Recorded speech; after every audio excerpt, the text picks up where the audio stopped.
Sony Xperia 1 VII, hard reset.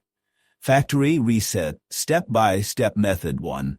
Factory reset via settings, if the phone is accessible. Step 1. Open the Settings app from the home screen or app drawer. Step 2. Scroll down and tap on System. Step 3. Tap on Reset Options. Step 4. Select Erase All Data, Factory Reset. Step 5. Scroll down and tap on Erase All Data again to confirm. Step 6.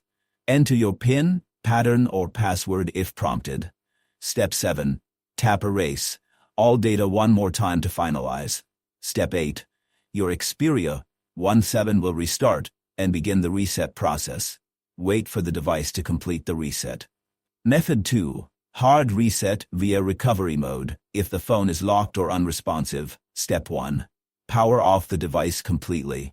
If frozen, press and hold the power button and volume up button simultaneously until the phone turns off.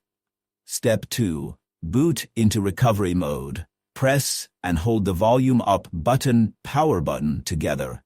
Release both buttons when the Sony or Android logo appears.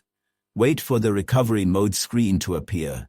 Step 3. Use the volume buttons to navigate the recovery menu. Step 4. Highlight Wipe Data, Factory Reset, and press the power button to select it. Step 5. Use the volume buttons to highlight Factory Data Reset. Then press the power button to confirm. Step 6. Once the reset is complete, highlight Reboot System now and press the power button to restart the phone.